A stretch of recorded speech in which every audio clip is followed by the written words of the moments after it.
마지막 나팔 소리 나기 전에 들어야 할 이야기 마나 소나의 유튜브 채널 김경호 선교사입니다. 안녕하세요. 주 예수님을 따르는 제자들과 함께 경건의 시간에 축복과 교훈을 나누고자 합니다.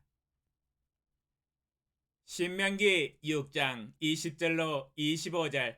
후일에 내 아들이 내게 묻기를 우리 하나님 여호와께서 명령하신 증거와 규례와 법도가 무슨 뜻이냐 하거든 너는 내 아들에게 이르기를 우리가 옛적에 애굽에서 바로의 종이 되었더니 여호와께서 권능의 손으로 우리를 애굽에서 인도하여 내셨나니 곧 여호와께서 우리의 목전에서 크고 두려운 이적과 기사를 애굽과 바로와 그의 온 집에 베푸시고 우리 조상들에게 맹세하신 땅을 우리에게 주어 들어가게 하시려고 우리를 거기서 인도하여 내시고 여호와께서 우리에게 이 모든 규례를 지키라 명령하셨으니 이는 우리가 우리 하나님 여호와를 경외하여 항상 복을 누리게 하기 위하심이며 또 여호와께서 우리를 오늘과 같이 살게 하려 하심이라.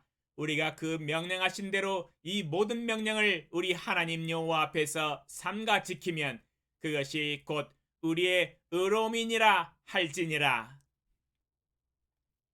인생이 의로워지는 비결이라는 제목으로 말씀을 묵상해 보았습니다.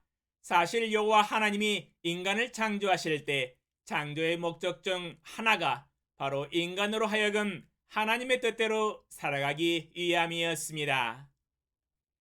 그러나 하나님이 만드신 피조물, 하나님의 형상을 가진 아들, 딸들이 인간을 만들어주신 주인의 뜻을 따라 살아가지 아니하고 반역한다면 그 피조물이 이 땅에서 존재해야 할 이유는 없습니다.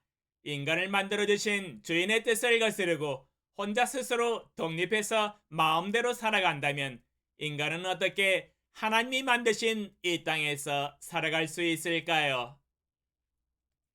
만약 창조주 주인의 뜻과 다르게 살고자 한다면 하나님과 원수되는 삶을 사는 것입니다. 하나님과 함께 동거동락하는 것은 불가능합니다. 뜻이 서로 맞지 않는데 어떻게 함께 살 수 있겠습니까? 그러나 문제는 하나님과 뜻이 서로 다른 사람이 스스로 우주를 창조할 수가 없으며 하나님이 없는 세상을 따로 창조할 수가 없다는 데 있습니다. 인간은 스스로 하나님이 만드신 세상으로부터 결단코 독립하여 혼자서 살 수가 없습니다. 그것은 불가능합니다. 하나님께서 그런 능력과 지혜를 주시지 않았기 때문에 불가능합니다. 그러므로 인간은 하나님과 하나님이 만드신 세상과 따로 독립해서 살 수 없으므로 하나님이 만드신 이 세상에서 겸손하게 하나님의 뜻을 순종하고 하나님과 화목하며 서로 사랑하면서 살아가야 마땅합니다. 비록 아담과 하와가 불순종하여 하나님으로부터 독립하였었지만 지금은 하나님의 아들을 통하여 하나님과 화목할 수 있는 구원의 길이 열렸습니다. 예수 그리스도를 믿고 하나님과 화목해야 합니다.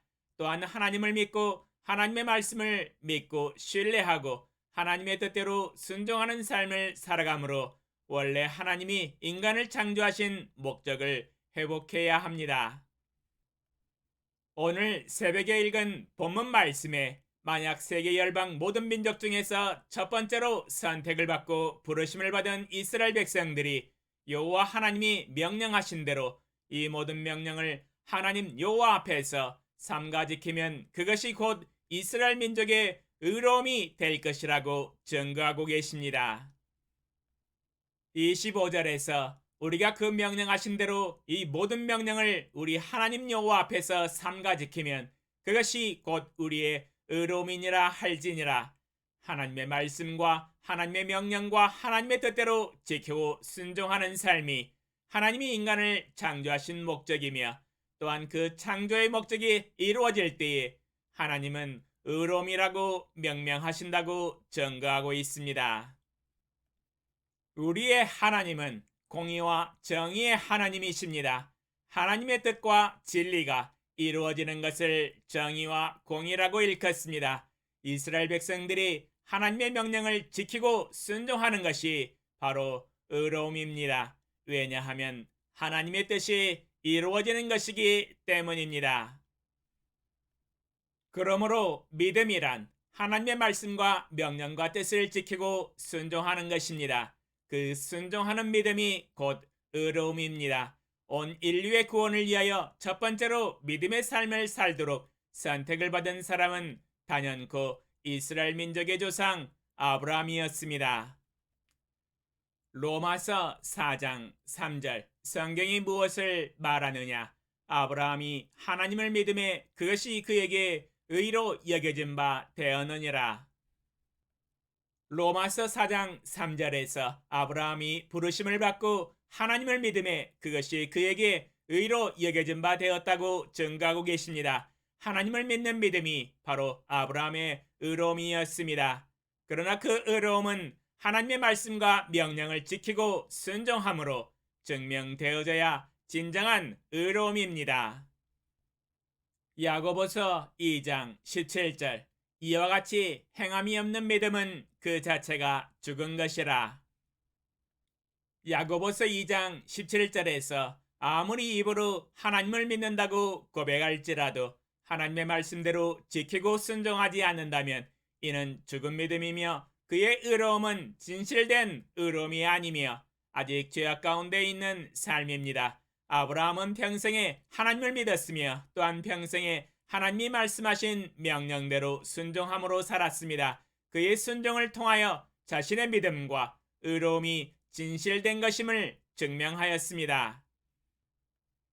그러므로 믿음이란 하나님의 말씀대로 믿고 지키고 순종함으로 그의 행위로 의로움을 드러내는 것입니다.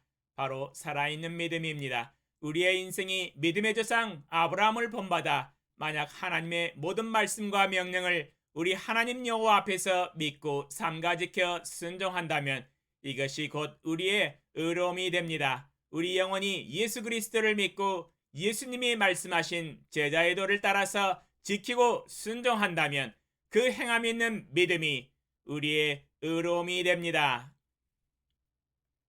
하나님은 공의의 하나님이십니다. 의로우신 하나님이십니다. 그러므로 우리가 하나님을 믿고 하나님의 뜻대로 지키고 순종한다면 의로우신 하나님을 본받아 우리도 의롭게 되는 것입니다. 바로 의로우신 하나님을 본받는 삶입니다. 오 전지전능하신 만군의 주 여호와 아버지 하나님, 우리의 삶이 아버지 하나님의 의도하신 뜻대로 살아감으로 하나님께 영광이 되고 기쁨과 즐거움이 되는 존재가 되게 하소서. 우리가 하나님을 믿으며 하나님이 명령하시고 말씀하신 제자의 도를 따라 순종함으로 의롭다 함을 받을 뿐만 아니라 또한 우리의 행위로 살아있는 진실한 의로움이 드러나는 인생을 살아가게 하소서. 왜냐하면 우리의 믿음의 순종이 하나님 앞에서 의로움이 되기 때문입니다. 예수님의 이름으로 기도합니다. 아멘. 감사합니다.